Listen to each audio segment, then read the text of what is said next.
Thank you for tuning in to the World Builders Anvil, episode 280. Hey, Jeff. What? Do I have writer's block? No, you have reader's block. Well, that would mean I know how to read. No, you're blocked on reading. It just says all you have to do is read the words. So what do people do for writer's block? Well, let's go to the episode and I'll tell you how to overcome it. All right, cool. Don't know where to start building your fantasy world? Do you need more? Does it make sense? Forget any worries and become a crafter of imagination. This is the place where we will prime your mind. Now, it's time to heat up the forge. Break out the mithril ingots and hammer. Welcome to the World Builders Anvil. I'm Jeffrey W. Ingram. And I'm Michael Miller. Let's sup from the muck of Java and build.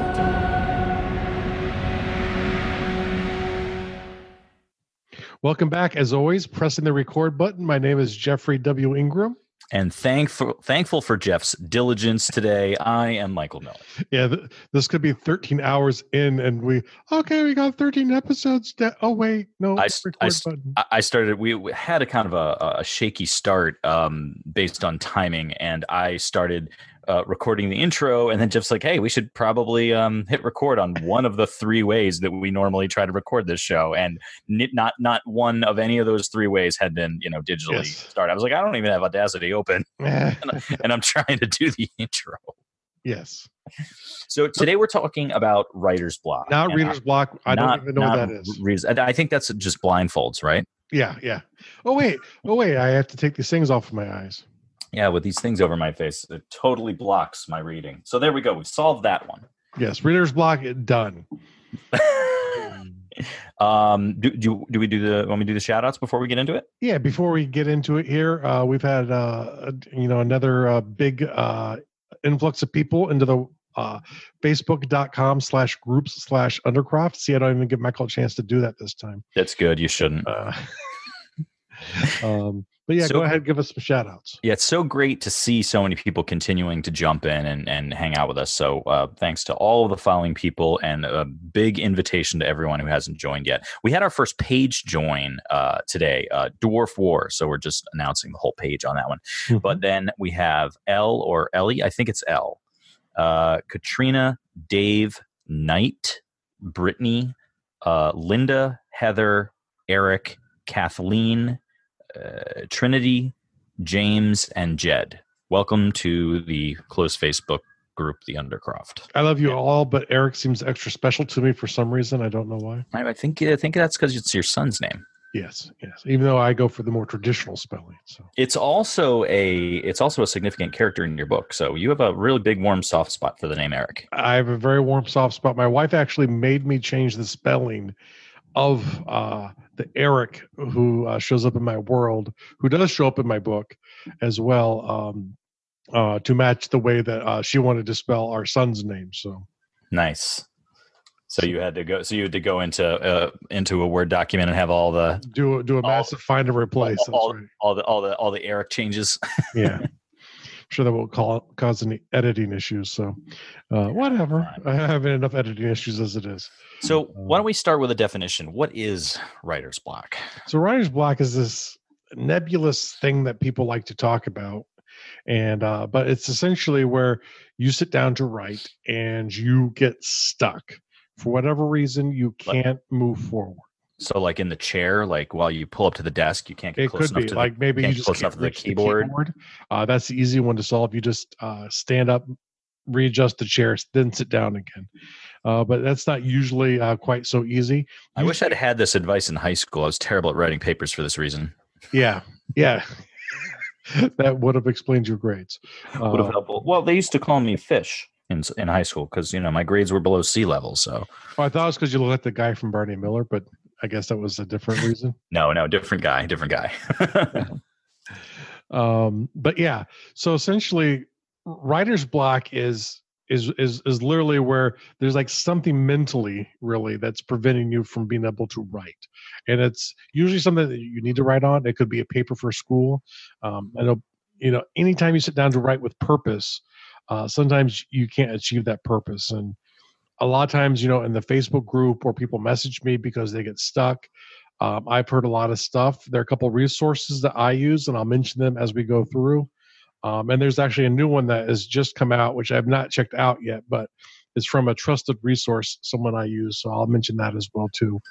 Even though it's coming out literally the last day it's on sale is the day the podcast launches. But if you join his newsletter, I'm sure it'll be on sale at some other point too. Wait. So it's a resource that he is. It's like a paid course from Joseph Michael. I'm not an affiliate or anything. I get money if people buy it, but I've used his scripter course, which was excellent. So I'm assuming this is really good as well too. So, but it'll get mentioned as we go through again. But the biggest thing is, I hear lots of different reasoning people give me, and it's usually I don't think the symptoms people are saying or the things they're saying are causing their block are usually symptoms, not necessarily the problem. Like the biggest ones, I'm lazy.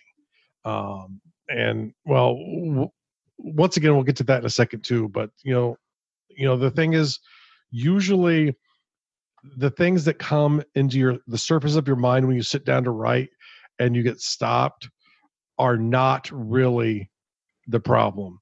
They're your brain coping with the problem. So let's go ahead and hop right in. But the first one I hear a lot is, I'm just not good enough of a writer, which could be true. I mean, I don't know everyone's writing. I know a lot of the things I've wrote aren't very good, but the point is writing is a skill that improves with doing it. So if you want to know how good you are as a novel writer, you have to write a full novel at least once, and then you can start going through and improving stuff. But you don't know, especially if you've never finished a novel, whether or not you're good at it. You just know whether or not you can finish it. Yeah, I was going to say, I kind of want to undercut this one for a second, because just I'm not good, that just implies the quality is poor, not that the output, and the discussion of writer's block is a discussion of output, not quality. So it's like, even if you're not good, just write anyway. Thank you for sharing. Feel free to undercut all of these things I'm about to say, because I don't agree with any of them. Okay, great. Like I said, they're symptoms. They're things that you hear in your head when you're sitting down and or trying to start something. And another one is the work's not good enough. It's not clever enough. It's not good enough for me to continue to work on, or I'm stuck because I just look at what I've done and it's not very good. First off, I've never met a published author, someone who's proven they have experience and that's good enough to get put out there, that thinks their first drafts are good. They might be written pretty well, but they all need serious editing to get through to that stage to where they get released. So first off, whenever you finish, your magnum opus, it's not going to be ready or done. It's just you're finishing the first draft. So, once again, the work is not good enough, which usually is related to the I'm not good enough. But once again, is just another excuse we tell ourselves. We give ourselves permission to not move forward. I'm just too lazy. This is one I hate because I use it all the time. And, I'm too lazy, but I'm not too lazy to go get 54 more achievements in a Bethesda game. I'm not too lazy to do everything else I need to do. Why is it just this one thing? If there's just one thing that you're not doing, it's not because you're lazy. It's because you're choosing not to do it. And that's an excuse you're coming up with. I don't have the time. There could be some real relevance to this one. But once again, though, is it true?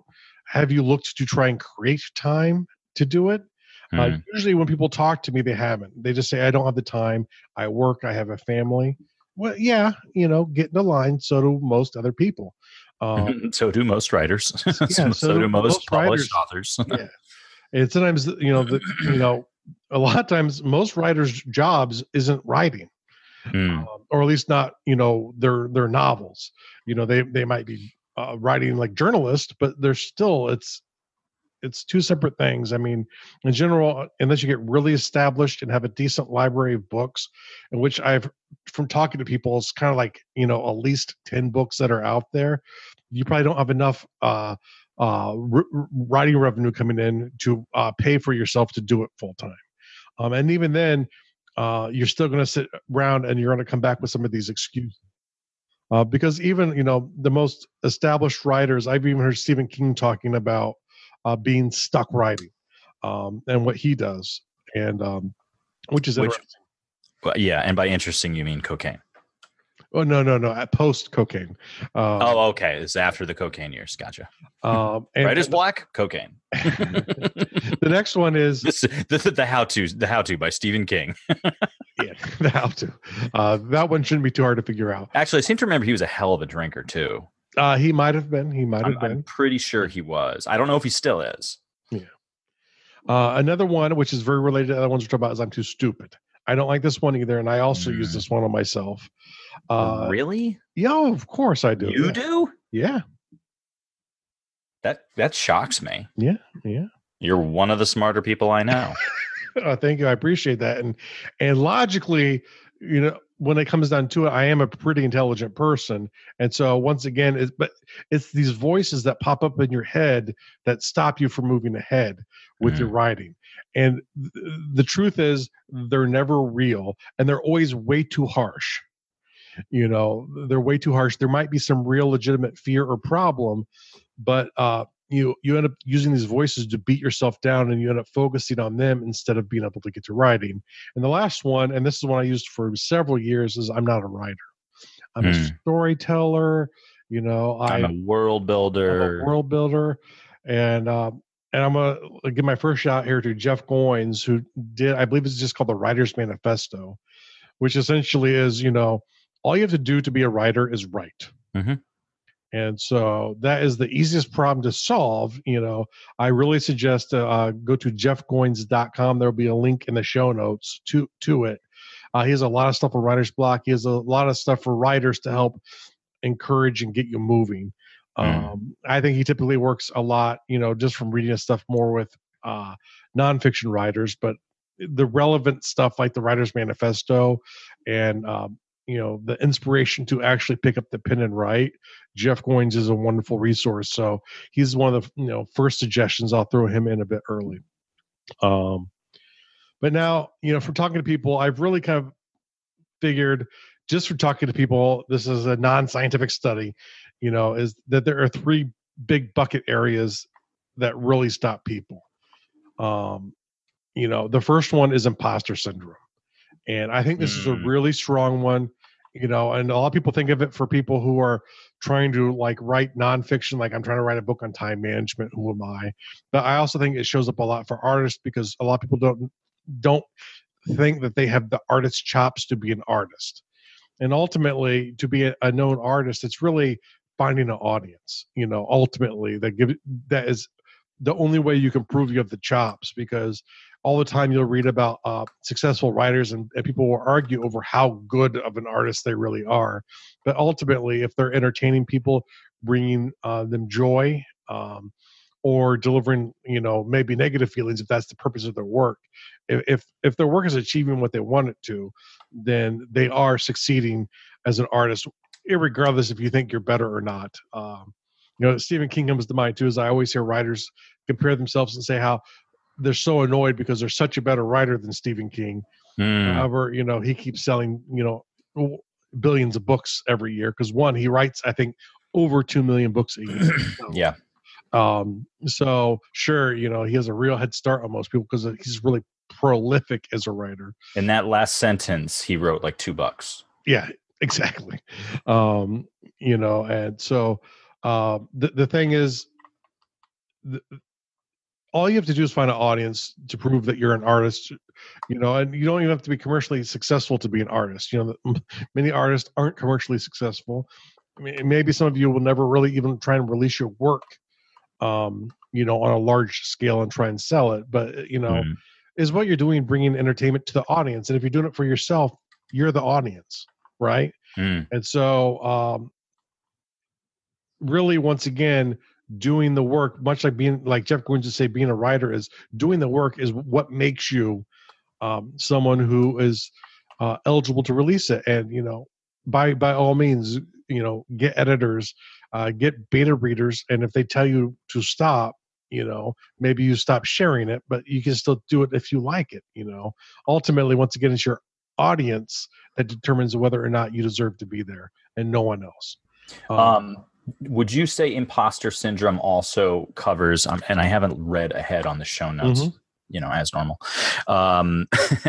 Does that also cover the scenario where like you have an idea for a book and then you discover there's already been, 3 books just like it? Oh yeah. And, one's by Philip K. Dick, one's by Kurt Vonnegut. And right.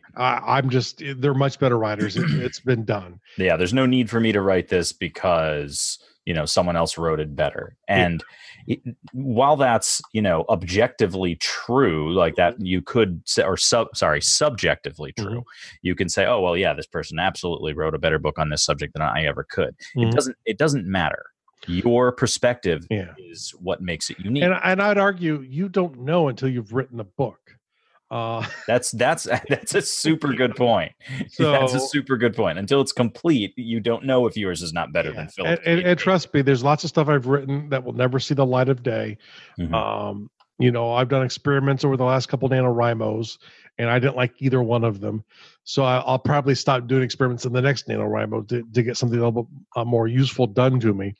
But the thing I found is ultimately, the determination of whether or not you belong is by creating stuff and trying to share it to see if you can find people who like it. Once you start finding people who like it, it's worthy of being done. And the question is it worth, do you enjoy it enough, for the time, for the rewards you get, whether it's enjoyment or book sales or whatever. But once again, you can't even compare it until you have one done. So there's a guy who I actually listen to quite a bit called Brendan Burchard, and he has a great quote on imposter syndrome. It's stop asking if you belong and start asking if you are being of absolute service every day.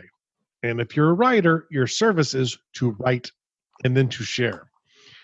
So if you're not doing that every day, you're not being you're, if anything, you're causing yourself to be an imposter because you're saying you want to be something, but then you're not trying. So once again, Brendan Burchard, I think his website is brendan.com. There'll be a link to in the show notes here too for episode 280. Go there and go check out. He does a High Performance Academy, which I think is a really brilliant thing for anyone who wants to get more crap done in their life. He kind of mixes up science with the brain and sort of mindfulness and kind of merges them together in a way that, literally it's like I spent, a week at one of his conferences, probably had a baby conceived there, plus, learned a whole bunch of ways I use like using triggers to get a lot more done every day.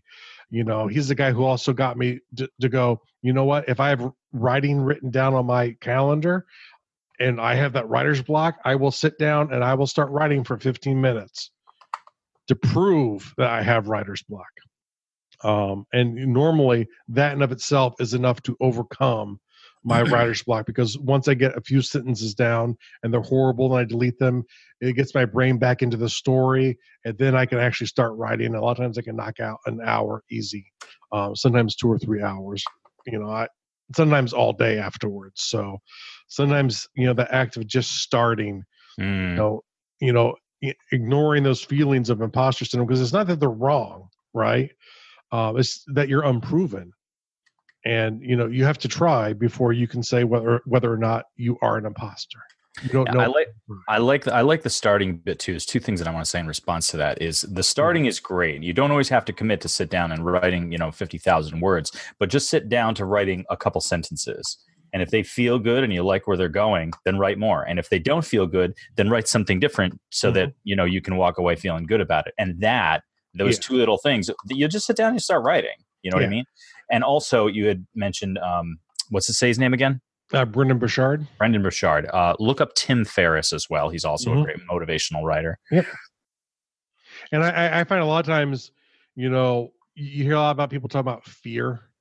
And imposter syndrome is an easy way to step in. But the mistake we make is, instead of trying just a little bit, the mistake at least I make is, well, I'll just play Fallout 3 for 15 minutes and maybe I'll get into the mood. But it's not true. It won't work, because the problem is, if you do something else, whether it's a video game or watching television or whatever, is your brain starts to focus on that.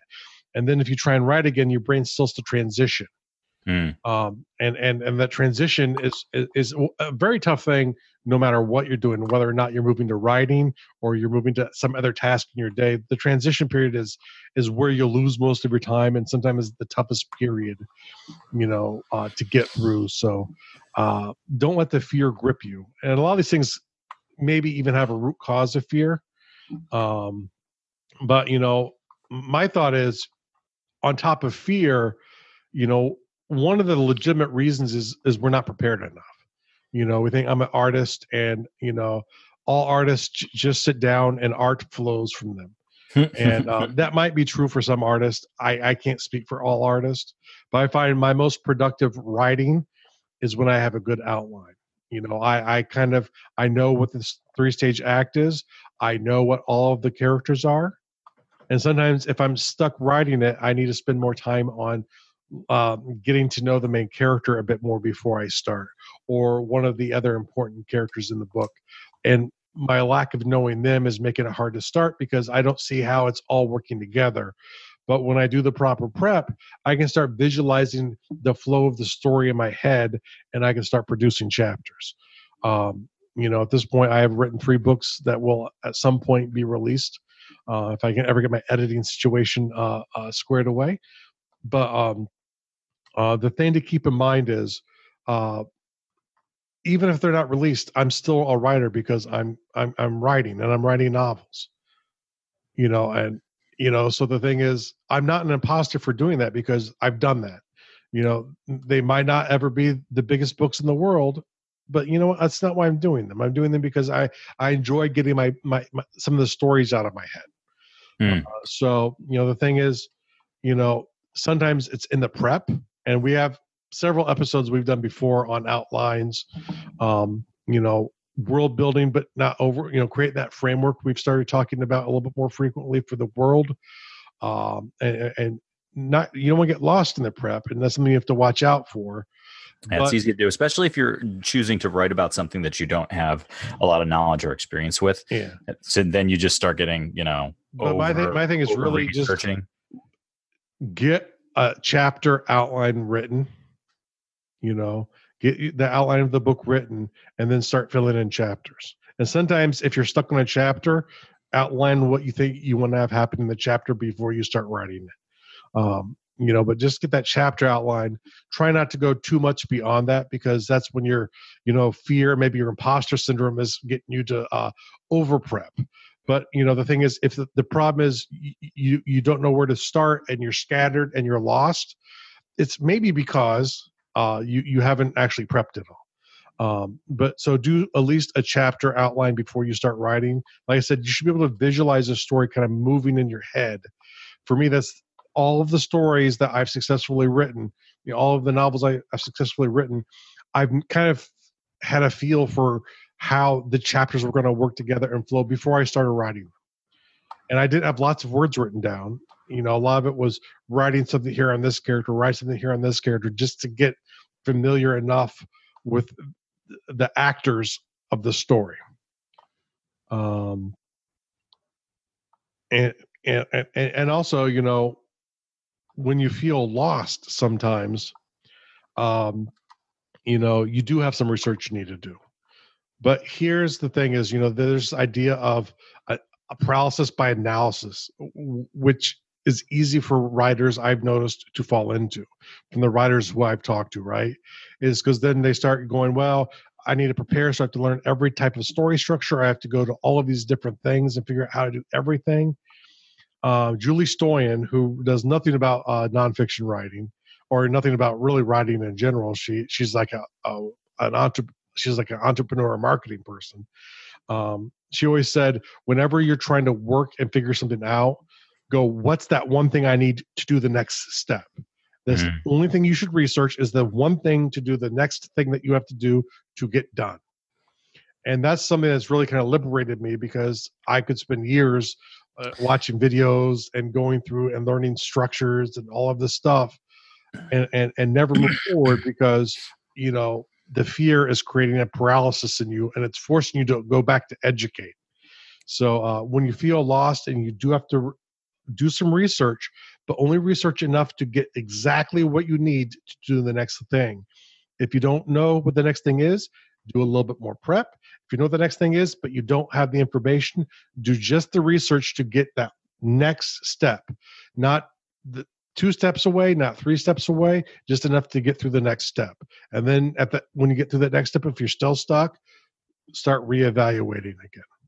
That's kind of funny, because that kind of explains some of when I get stuck in that reasoning, because my job is very, very much, you kind of need to know what a thing is as a complete before you can start step 1. Yeah. So it's sometimes hard for me, because I'm just like, oh, if I apply that knowledge to writing, I can sometimes take a lot of time to. There are definitely areas I would suggest. Electrical work is probably one of those. You need to understand how it works before you start putting the light fixture in next to the toilet. That's surgery. You probably need to know how it all works before you start. Okay, we've cut them open. What's the next step? Being an entrepreneur or writing, you really only need to know in general the big picture, and then it's just the detail I need next. Okay. And then, find a structure, that you like as well too. Because sometimes when you feel lost, it's because there is no structure. But when you look for a structure, kind of look at like big picture of different types of writing structures. I like the 3-act structure. Some people like a 5-act structure. And traditionally that probably is more of a novel structure, is more of a 5-act structure. And movies and televisions are typically more 3-act. But whatever. Really, they're not that far different, and there are thousands of different structures people have come up with to write. Find one as an overview you like. Learn one structure and do it. Don't stop until you're done with it once. And maybe you get through it and go, it was too much or not enough. But really, pick one. Don't learn. You don't need a PhD in every writing structure before you use one of them to create a work. I think the 3 or 5-act structures are the easiest to get started in. And a lot of times more complicated ones have those as a foundation anyway. So, find a structure that you like and go with it, and say, hey, does my brain and the way it works, does it need the 5 acts? Does it need the 3 acts? How does my brain work in conjunction with it? Because if you pick something that's truly alien to the way your brain works, you're going to make a very difficult task for yourself.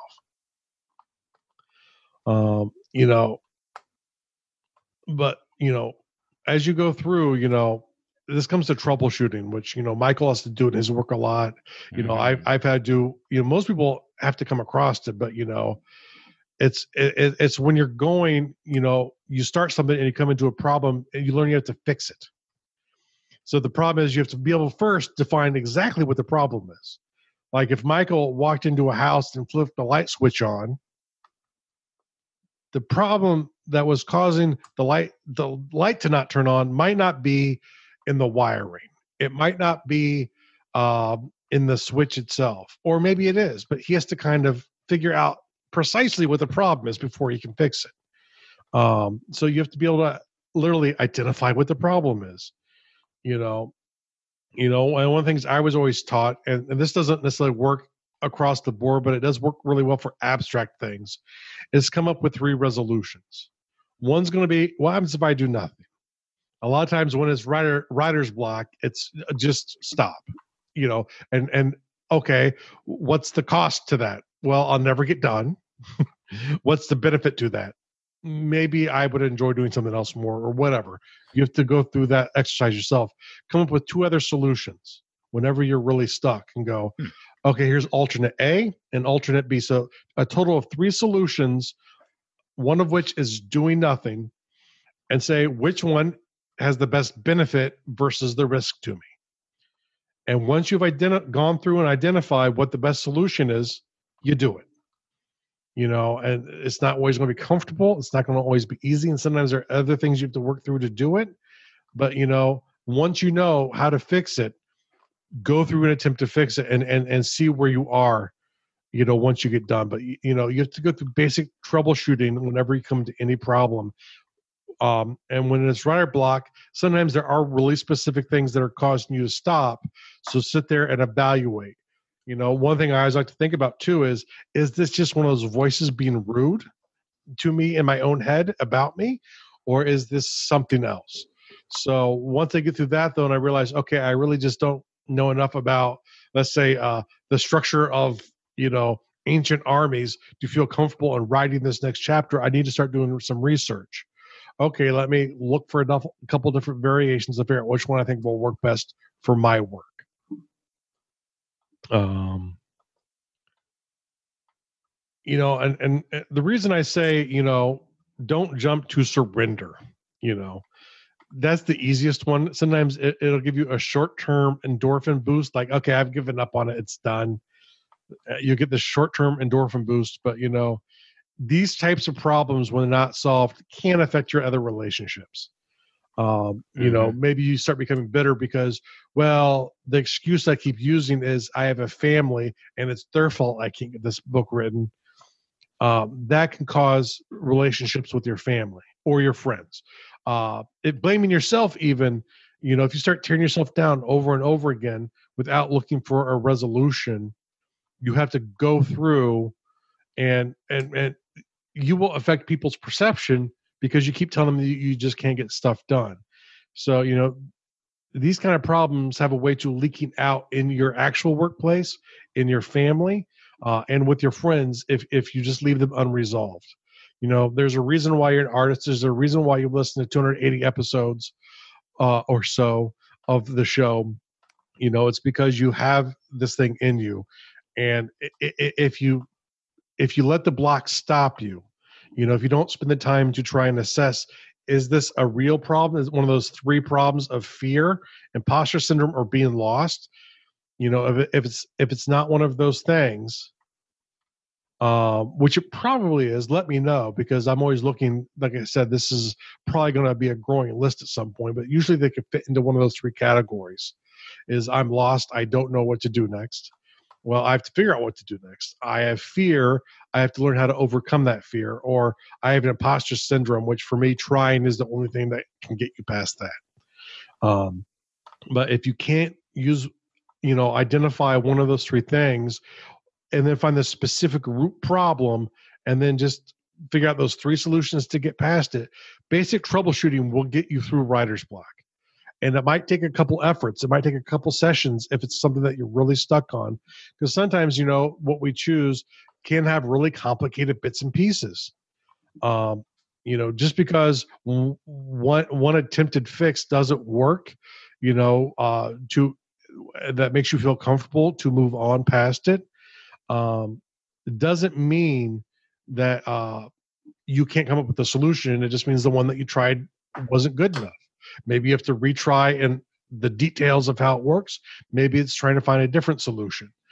But the thing is, ultimately, effort and perseverance are the only things that can overcome writer's block. Until you get done with that first novel, you'll probably never even get rid of the imposter syndrome. There are many, many very successful people who still feel like they're imposters. And that's, I think, kind of a personality thing on whether or not you can overcome that issue. I think that's a people thing because I hear that across. It's very common. Yeah. I hear that across, what do you call it? Career paths, not just artistic career paths, but even professionals of all sorts to feel like, when are people going to figure out that I don't know what I'm doing? When is going to be the day where the other shoe drops and people realize that I'm an imposter? This is an extremely common thought. You are not alone. Well, I think my dad, I'll give a little bit of Carlos wisdom here. I think, his statement for it is, you will be promoted until you get to the point at which you fail. So the thing is, if they keep promoting you, they haven't figured out how to fail you yet. So you'll keep, you'll keep having bonuses and improvements as you move forward.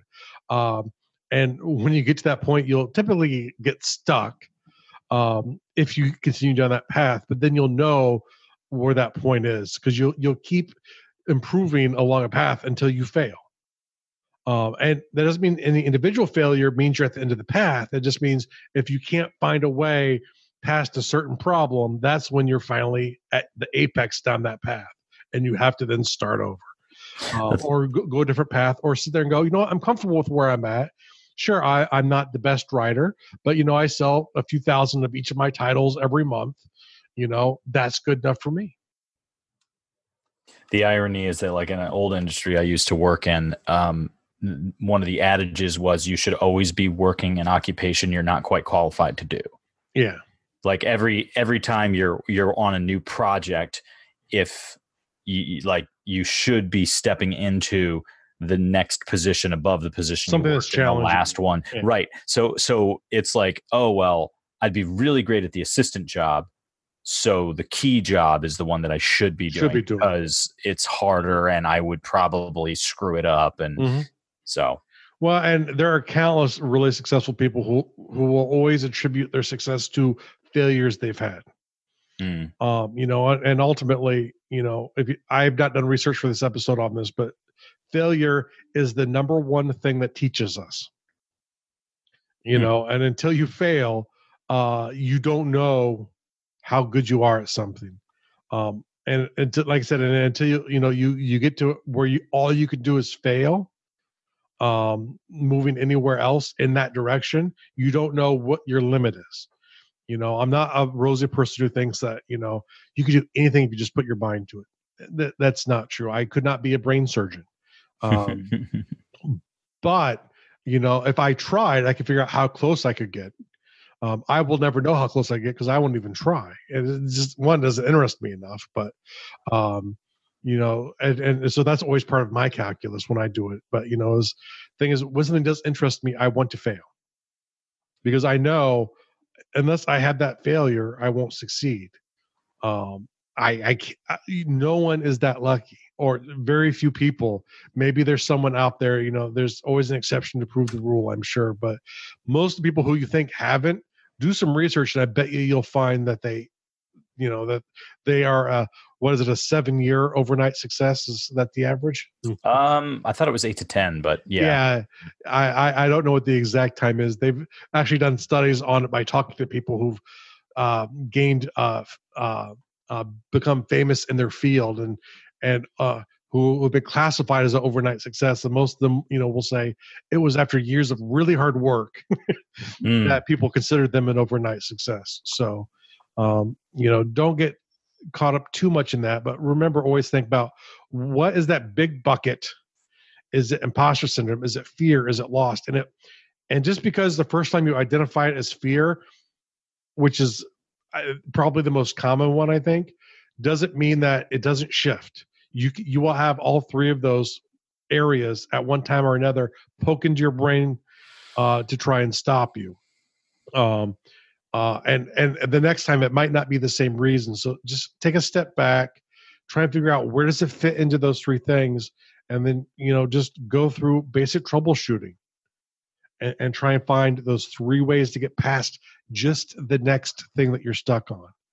The thing is, if you want to write that novel, you need to know all of the steps, but you don't have to figure out how to get the book cover done until the chapters are written. You don't have to have it all figured out. Just always figure out what is the very next thing I need to do, and take just that step. And sometimes when writing chapters, it's the exact same problem. I don't know how my character can get past it.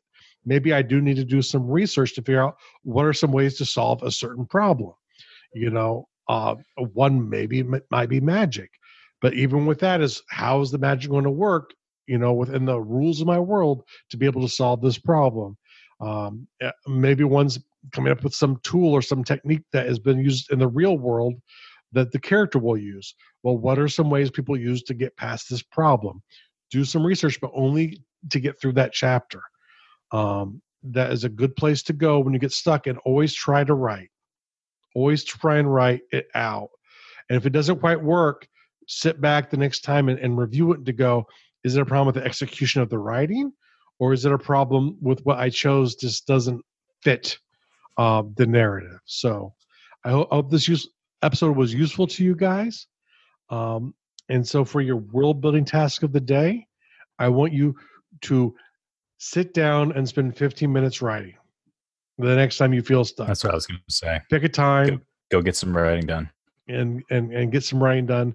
Even when you feel stuck, default to writing. If you want to be a writer, you got to write. And you have a real world task for people today, Michael? I mean, the weather's fantastic. My wife and I went for a bike ride this morning. I would say go out and enjoy the weather a little bit, but not at the cost of writing. Yeah. So when your writing done, go out. It's okay with me. Just go use Michael's bike and just go for a bike ride. Don't take my bike. Thank you so much for listening to the World Builders Anvil. We would love it if you would share the World Builders Anvil with 2 of your friends. And so would they. If they are unfamiliar with podcasts, then you get to introduce them to the wonderful world of podcasting. Take them to Stitcher or iTunes, or best of all, just send them to our website, www.gardul.com. That's GARDUL.com. Now strike while the mithril's hot.